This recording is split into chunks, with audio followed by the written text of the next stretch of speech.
Hello everyone. Today I'm going to walk you through a data-driven approach to understanding the addressing the Netflix's recent business challenges based on its Q1 2022 performance. So let me start with key issues. For the first time in over 10 years, Netflix actually lost subscribers about 20,000 in Q1 2022. This is a major turning point because Netflix had always been seen as a high growth company. At the same time, even though revenue was still growing, it was growing much more slowly at around 8.9% year over year. So what does this tell us is that Netflix is no longer in pure growth phase. It's starting to look like a mature company. So there are a few key challenges behind this. First, subscribers growth is slowing and even declining. Second, revenue growth is declining. Third, there are strong regional difference. For example, the US and Europe structured while Asia Pacific is still growing. And finally, competition is increasing with platforms like Disney Plus and Amazon Prime catching up. So on the top of that, there are hidden issue password sharing.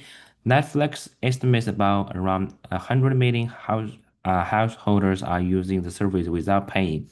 So the question becomes, how do we translate all of this into a data-driven business problem? So the question become how, yeah. So at a high level, the problem is how can Netflix sustain revenue growth when subscribers growth is no longer reliable? So specifically, we want to understand what's that driving subscriber decline. What regions still offer growth potential and how Netflix can monetize users who are currently not paying. So to answer this question, we need the right data. So the first data set is the Netflix quarter data from 2019 to 2022. This includes memberships revenue and the net subscriber additions. This helps us track trends over time and identify the exact moment where growth start to slow. So the second data set is regional data, which breaks down the subscribers and the revenue growth regions like Europe, North America, and Asia Pacific. This is important because it shows us where Netflix is strong and where it is struggling. So the third is so third data set is stock price data from Yahoo Finance. This allows us to see how investors reacted to the earning announcement. In fact, the stocks dropped by over 35% in just one day after the Q1 2022 result, which is very strong signal that the market is concerned.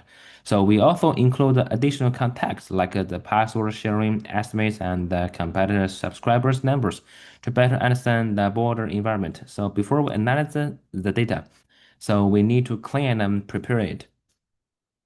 So first, we handle missing values. For example, year-over-year revenue growth isn't directly available for all periods, so we calculate it over ourselves. Secondly, we create a new variable such as net subscribers addition and the APRU, average revenue per year, per user, which help us better understand the performance. Third, we make sure that the data is consistent. That means aligning time periods, standardizing units, and ensuring everything is comparable.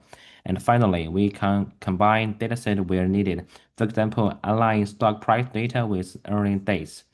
Once the data is ready, we move on exploratory data analysis. The first thing we say is that the first thing is subscribers growth had already peaked. So yeah, you can see from here, if you look at the trend over the time, there are steady growth from 2019 through 2021, but then it flattens and slightly decline in Q1 2022. So next, when we look at the net additions, we see something even more striking. Q1 2022 is the first time in over a decade that additions are negative. That's clear signal that the growth model is breaking down, and at the same time, the revenue is still increasing, but at a slower rate. This suggests that the Netflix is relying more on price increases rather than adding new users. When we break things down by region, break down by region, the picture becomes even clearer. The US and Canada have the highest revenue per year, but they also losing subscribers. Europe is also declining partly due to external factors and like Russia suspension. Meanwhile, Asia Pacific is the only region that is still growing, although it has much lower revenue per year. So there's a clear trade-off. High value market are saturated, while growth markets are less profitable. Looking at the stock price, we see a dramatic appreciation. The stock dropped about 35% in a single day over the 770 from its peak.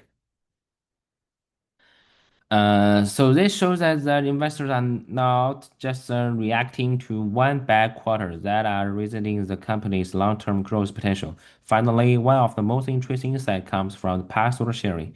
Netflix estimates about 100 million households are using the shared accounts. If even 20% of those users were converted into paying customers, it could generate around 2.4 million, no, $2.8 million in addition annual revenue. That huge opportunity. So based on all of this analysis, what are the key business insights? First, Netflix had shifted from a growth company to a more mature business. It can no longer rely on repaid subscriber growth. Second, the revenue growth is now driven mainly by pricing strategies rather than user acquisitions. Third, Netflix needs a region-specific strategy focusing on monetization in mature market and expansion in growth market like APAC. So first, password sharing represents the largest unupdated opportunity and could become a major revenue driver. And finally, competition is intensifying, which means Netflix needs to continue investment and can invest in content and the differentiation. To conclude, so the Netflix is at a critical turning point. The data shows that while traditional growth is slowing, there are still strong opportunities, especially in monetization and new market strategies. The key question going forward is whether Netflix can successfully adapt its business model to this new reality. So, thank you for listening.